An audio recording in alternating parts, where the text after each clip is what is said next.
Kevin Stefanski said you were campaigning a little bit in the fourth quarter to get back in the game. Yeah, there's a lot of time left, man.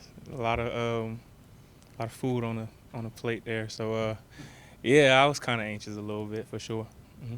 Did you think in that moment though that, I mean, considering where the game was and everything, did you feel like, well, it probably not gonna happen, or did you start thinking back and like, there's a chance. No, I mean it was 10 minutes left.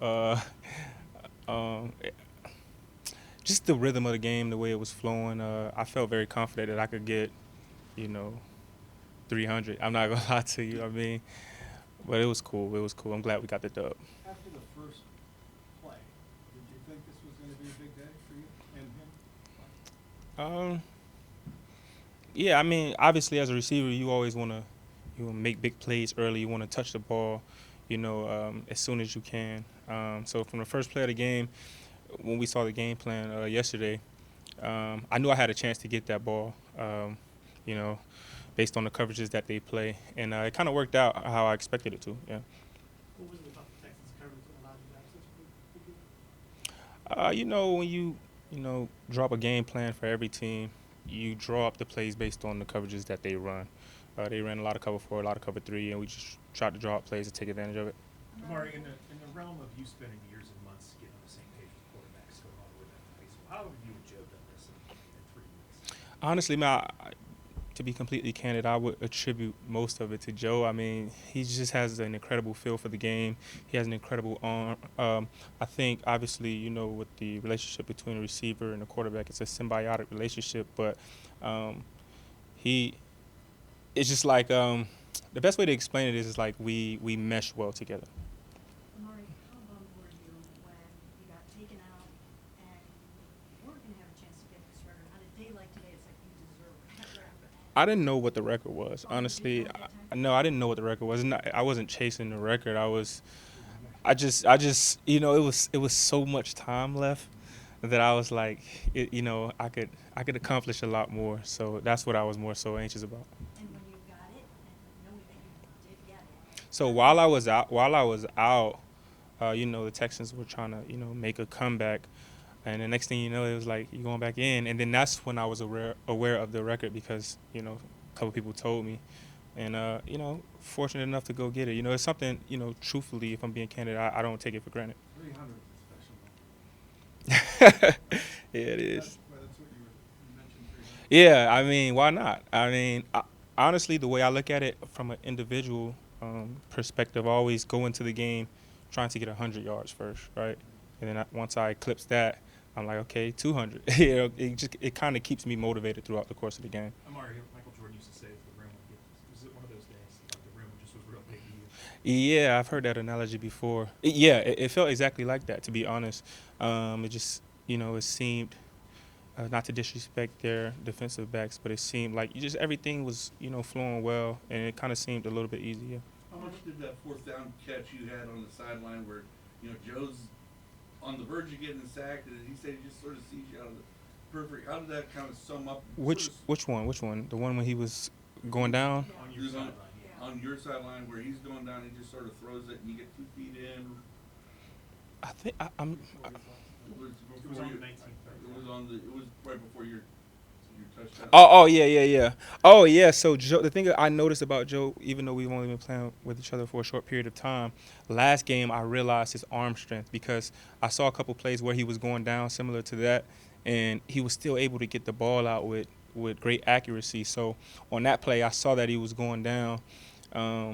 But for some reason, I knew he would still get the ball off. But a lot of times, quarterbacks just let it be and they just go down, but not with Joe. Amari, how did it feel to set the tone early in that game with that big reception? You'll never look back after that. It always feels good. I mean, not just me setting the tone, but it like when we're in the game and Miles gets a sack early in the game, or Dave catches a pass early in the game for a big game. Setting the tone is very important because, as you guys know, this game has a lot to do with momentum, and when you can get that momentum early, you try to keep it as long as you can, and that's what helps teams win. It seems like the offense is getting better. So here we are going into the 16th game. How do you feel about this team again? Yeah, I mean, again, it's all about rhythm. We're trying to find our rhythm. We seem to have found it a little bit, and we just want to keep building on that. Amari, back-to-back 1,000-yard seasons, first time in Browns history, so in addition to his big record of the 265, how does it feel to also achieve that? Feels great. Like I said before, it's not something that I don't take it for granted. Just being able to be available for the team, to be consistent, to go out there and make plays, because that's what they expect from us, right? Go out there and make plays. So I'm glad to be doing my job. So, Mark, just to be clear, in the fourth quarter, you're sitting there. You're not thinking about Josh Gordon's record. You're thinking I can top 300 if I can. Get that. Yeah, I didn't know what Josh Gordon's record was. I'll be lying if I said I was like, okay, I got two something. Why not get three? I told you guys my state of mind every game that I play. It's always, the goal is always 100 first, and then if I eclipse that, why not 200? If I eclipse that, why not 300? Yeah. Amari, Joe told us that you remind him that you're 225 and you feel like you're politicking work. Say that again. He said Amari's always saying to me on 225. Oh yeah. Yeah, because the DBs most of the times they're smaller than I am, and I feel like most quarterbacks have played with smaller body receivers, and so I have to remind them sometime because we have to communicate, especially given the circumstances, him coming in so late. I just remind them like, yo, like just sometimes you could just throw it up. Like these guys are small compared to me. I could just use my body to shield them off and go up and make a play. So Amari, allowing you're- you to go back in had nothing to do, with the actual record. It had everything to do with Just getting more. Obviously, I understood the circumstance. I understood we were up by a lot. I understood that there's bigger fish to fry down the road. So I understood, but you have to try, right? Amari, you mentioned 200. You're one of only two players in the NFL history to have three 200-yard performances. I'm sorry, with three different teams. T.O. is the other one. Yeah. What is it about you that you've had these type of performances everywhere you've gone? I feel like I could, do something at least similar to, what I've done today. It's really just all about opportunity. The stars have to align sometimes. The deep balls really do help.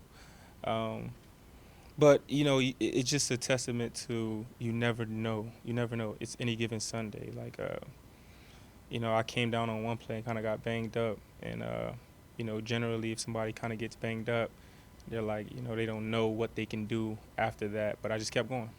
Amari, I've seen you in the locker room, you're rapping and having fun. Then you go out and you have a game like this. How much fun are you having with this football team right now? Winning is always fun. It doesn't matter the teammates. You can have the coolest teammates, but if you're losing, it's not going to be so much fun because we come in here every day. We labor. It's a lot of hard work, and you want to see some results from all of that hard work. And when you don't, it's very disappointing. So I'm having a lot of fun. Amari, it's been a while for Joe, for you, for everybody. One game to get Thursday night. What does that mean to you guys? It means a lot. I mean, that's what we play for. We play to win championships. And the path to doing that is making the playoffs first. So it means a lot.